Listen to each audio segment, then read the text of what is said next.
I want to start today's deep dive by asking you to do something that might be a little unpleasant. Just for a second, though. Right. Yeah, just for a second. I want you to summon a specific feeling. Oh, you mean that one feeling? You know the one. Think about a person in your life, maybe a colleague or a family member or even a public figure you see on TV who just absolutely drives you up the wall. The person who makes your blood pressure spike just by walking into the room. Exactly. The one who enters the room and you immediately start looking for the exit. Yeah, we all have one. Maybe it's the coworker who loudly humble brags about their weekend near the coffee machine. Or maybe it's the driver who cuts you off in traffic and then waves like they did you a massive favor. Or maybe it's just pure, unadulterated arrogance. Right. So do you have that person in your head right now? Can you feel that little spike of irritation, that heat rising in your chest? It is so visceral, isn't it? We usually think of that feeling as something they're doing to us. Yes. We think they are annoying or they are making me angry. It's all on them. Right. It's their fault. They are the villain in the movie of my morning. But we are looking at a stack of research and notes today that suggests something, well, something pretty uncomfortable about that irritation. Yeah, this is the part where it gets a little challenging. The central thesis we're unpacking today is the psychological concept of inner-outer reflection. And this is where we usually lose people, so stick with us here. Yeah, don't turn off the audio yet, because the core premise is this. If you dislike something in another person, If you recognize it and it triggers a reaction in you, it is because that specific quality exists within you. it is basically the psychological equivalent of the old playground insult. You know, he who smelt it dealt it. Yeah, but on a much deeper, more complex structural level, it suggests that the world acts as a mirror, reflecting our own internal landscape back at us, which, let's be honest, feels incredibly unfair. Oh, totally. I think most people, myself included, hear that and immediately go on the defensive. I'm sitting here thinking, excuse me, I hate arrogance because I value humility. Right. I hate liars because I'm an honest person. Exactly. It feels like we're being blamed for other people's bad behavior. Like, why is their rudeness my problem? That resistance is completely natural. In fact, the source material we are looking at today predicts that exact reaction. It knows we're going to hate it. It acknowledges that this feels counterintuitive. It feels wrong. But the mission of this deep dive isn't to gaslight you or make you feel guilty. We aren't here to say you're actually a jerk and you just don't know it. Thank goodness for that. I was worried this was going to be an intervention. Not at all. We are here to look at the mechanics of recognition. The source argues that logically you physically cannot recognize a trait outside of yourself unless you have the corresponding data for it inside of yourself. It's a software issue, not a moral judgment. Exactly. It's about how human perception is built. Okay, let's get into the machinery of this. Because data inside yourself is a bit abstract. Yeah, it's a bit vague. So to preview where we're going to look at two specific analogies to break this down. One involves the English language and the other involves a bicycle. The language and the cycling analogies. Then we'll get into the OAR framework to figure out what to actually do about it. And finally, we'll talk about reaching a state of dissolution. Right, where things no longer cause friction. So let's start with that first one. The language analogy is probably the best place to start because it strips away the emotion and just looks at the logic of perception. It is very neutral ground. So walk us through it. How does speaking English prove that I have this shadow side? Well, let's look at what is happening right now between us and the listener. I am making sounds with my mouth. And I am hearing those sounds. Right, and you're instantly decoding them into meaning. If I were to ask you, how are you understanding me, what would you say? I'd say I know English. I have the vocabulary and the grammar stored in my brain. I learned it growing up. Exactly. The English language resides within you. It is part of your internal structure. Now imagine if I started speaking a language you had absolutely no exposure to. Like an obscure dialect of ancient Aramaic or something. Yeah, something that hasn't been spoken in 2,000 years. What would happen? It would just be noise. Sound waves hitting my ear. I wouldn't have a reaction to the meaning because I wouldn't have the decoder key. You wouldn't know if I was complimenting you or insulting you? Right. I wouldn't say that sentence was arrogant or that sentence was sarcastic. Precisely. You wouldn't be able to label it at all. You can only identify the words because the structure of the language already exists in your internal database. The recognition comes from within, not from without. Yes. Okay, I follow the logic. I am the language and the language is me. If I didn't have the code, I couldn't receive this signal. Now the source takes that logic and applies it directly to human traits. It argues that character traits like arrogance, Selfishness, jealousy, impatience, they are just like a language. They are a frequency. They are a code. Yes. So if you see someone being arrogant and you have that visceral, I know exactly what that is and I hate it reaction. That's me decoding the signal. That is you decoding the signal. The argument is you cannot recognize what you do not contain. If I were truly 100% devoid of arrogance, if that concept didn't exist in my psyche. If you didn't know what the urge to be arrogant felt like, you might see the person acting strangely, but it wouldn't register as arrogance to you. It would just be confusing behavior. The fact that it lands, the fact that you label it and feel a spike of emotion, that is the proof of recognition. That is the aha moment, but it's also the ouch moment. It stings a little. Because with English, it's neutral. I'm proud I know English. But with something like cruelty or selfishness, I really don't want to admit I have the code for that. I want to believe I deleted that app a long time ago. And that brings us to the second layer of resistance. This is where the listener is probably thinking, okay, I see the logic, but I am not a murderer. All right. I see news reports about crime, and I hate it, but I've never killed anyone. So your theory falls apart. It's the very valid I'm a good person defense. Just because I recognize a behavior doesn't mean I act on it. I might hate gossip, but I don't gossip. So how is that a reflection of me? This is where we need the second analogy from the text. The bicycle. Because this one distinguishes between expression and potential. There is a massive difference between doing something and having the capacity to do something. All right, hit us with the bike analogy. Imagine you learned to ride a bicycle when you were 6 years old. You mastered it. You rode around the neighborhood every day. But then you grew up. You got a car. And for the last 30 years, I haven't touched a bike. You don't own one. You don't look at them. You don't think about them. Okay, I'm strictly a four-wheel driver now. The question is, do you still know how to cycle? Yeah, of course. It's like riding a bike. The body remembers. If I hopped on one, I wouldn't fall over. Exactly. The source says, place the person on a cycle, and the body remembers. The key phrase here is, not using an ability does not erase its existence. Whoa. Okay, I see where this is going. Just because the bike is collecting dust in the garage of your subconscious doesn't mean you don't know how to ride it. The source calls this the seed. It says, I may have refined it. I may have disciplined it. I may be choosing consciously not to use it. That speaks to my character. Yet the seed exists. That distinction is actually really helpful. It makes me feel less attacked. It's not saying you are currently being a jerk. It's saying you are a human being, and the entire spectrum of human possibility, the good, the bad, and the ugly, is part of your operating system. Yes, and that is a vital reframing. It moves us away from shame. When you spot impatience in someone else, you aren't seeing something alien. You're seeing a mirror of a capacity that you also possess. You might be keeping that capacity in check. You might be choosing not to ride that bike. But the machinery is there. So the fact that I get so triggered by someone else's arrogance is essentially my internal system vibrating in sympathy with a familiar pattern. It's like a tuning fork. That's a great image. If you didn't have the fork inside you, the external sound wouldn't make you vibrate. You'd be silent. All right, so we've established the logic. The English language proves I need the code to recognize the signal. The bicycle proves that just because I'm not doing it doesn't mean the potential isn't there.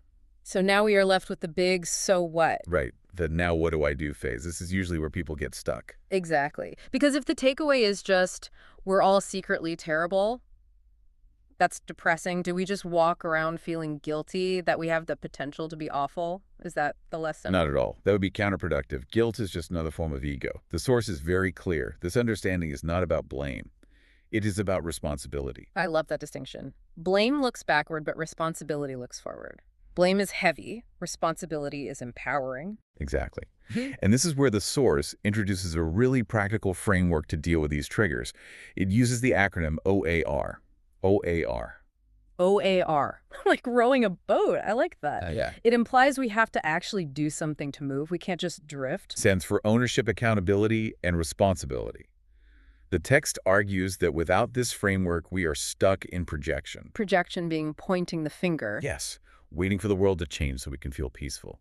We say, if that guy would just stop shouting, I'd be fine. If my boss wasn't so demanding, I wouldn't be stressed. If my partner wasn't so messy, I'd be happy. Which is a losing battle because the world is full of shouting guys, demanding bosses, and messy partners. You're handing the remote control of your emotions to strangers. Perfectly put. So OAR flips the script. It turns the mirror around. Instead of looking out, you look in.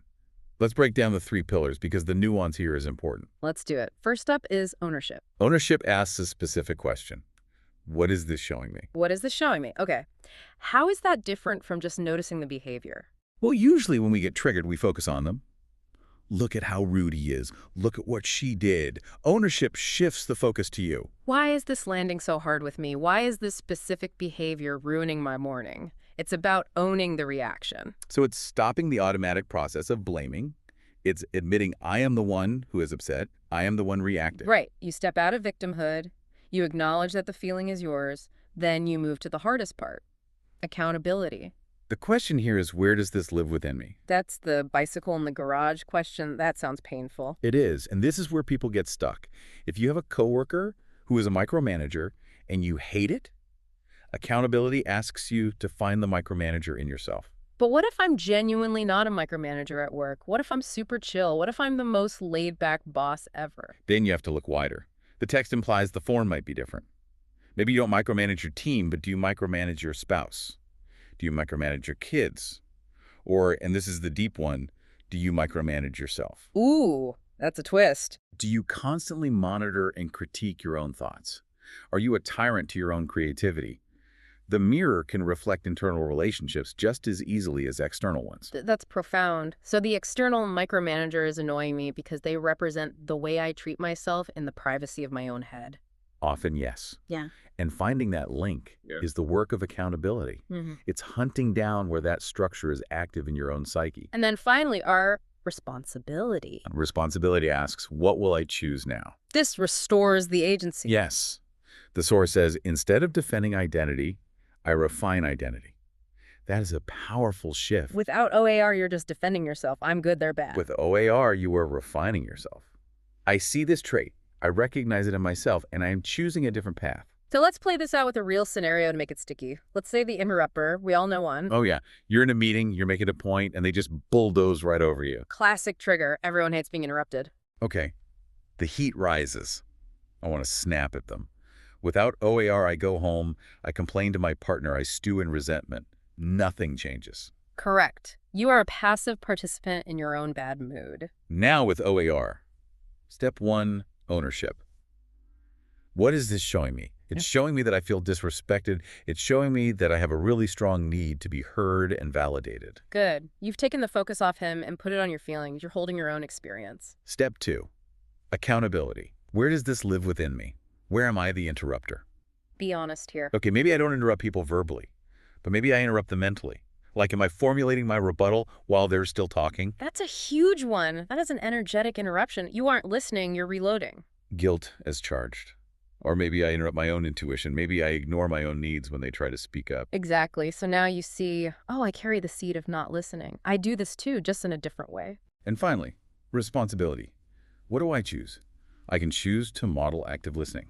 Or I can choose to say calmly, I wasn't finished yet, without being aggressive about it. And suddenly the interaction isn't about the rude colleague anymore. It's about your growth. You've used the unpleasant situation to refine your own character. It turns the annoying person into a teacher, which is honestly kind of annoying in itself. I don't want them to be my teacher. I want them to just shut up. It's definitely the more difficult path, but it leads to a much better destination. I have to ask, though, is the goal here just to be constantly working? Like, is the end game just managing these seeds forever? Because that sounds exhausting. Oh, look, another flaw I have to process. Oh, look, another mirror. That's a fair worry. But the source makes a really critical distinction about the ultimate goal. It talks about dissolution. Dissolution, as in dissolving the issue entirely. Yes. The text is very specific. It warns against suppression. Suppression is when you want to scream, but you force yourself to smile. That's just white-knuckling it. You're holding the beach ball underwater. That's a ticking time bomb. Eventually, that ball is popping up. Right. The text says, when I truly forget how to gossip, not by holding it back, but by dissolution of the impulse itself, then I will not experience gossip as disturbing anywhere. Wait, forget how to gossip. That goes back to the bike analogy. I thought we said you never forget. You never forget, as long as the structure holds value for you. But the concept of dissolution implies that the internal hook for that behavior has been completely dismantled. It's like a toy you played with as a child. You didn't suppress your desire to play with a rattle. You just outgrew it. It dissolved. So you're not sitting there thinking, I really want to talk trash, but I'm going to be spiritual and shut up. No. You hear the gossip and it just sounds boring. It has no charge. It implies that you have processed that part of the human spectrum so thoroughly that it no longer resonates with you. The source describes this state as being truly equanimous. Yes, it will pass through awareness without friction. Imagine that. Someone is acting out in front of you. You hear it, you understand it. But there is no judgment, no irritation, no feeling of moral superiority. You are just an observer. No change in energy within. That sounds like a superpower. To be able to walk through the world and not have your internal state hijacked by other people's behavior? It is the ultimate freedom. If you think about it, as long as you are triggered by others, they control your peace. When you dissolve the internal structure that hooks into their behavior, you are free. It really changes the meaning of working on yourself. It's not about becoming a better person for the sake of appearances or to win a gold star. It's about reaching a point where life stops hurting you so much. Precisely. And that brings us back to the central metaphor of the text.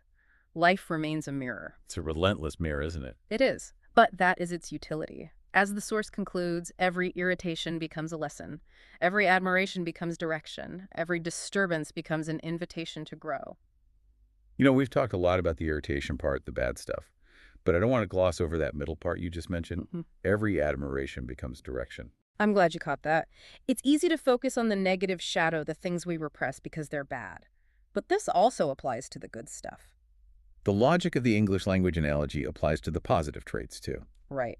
If you see someone who is incredibly courageous or kind or creative and you recognize that, You can only recognize it because that potential lives in you. that is so cool. So if I'm looking at someone and thinking, wow, I wish I could be that brave, or I'm so jealous of how organized they are, the source is basically saying, you already are. You just haven't ridden that bike in a while. Exactly.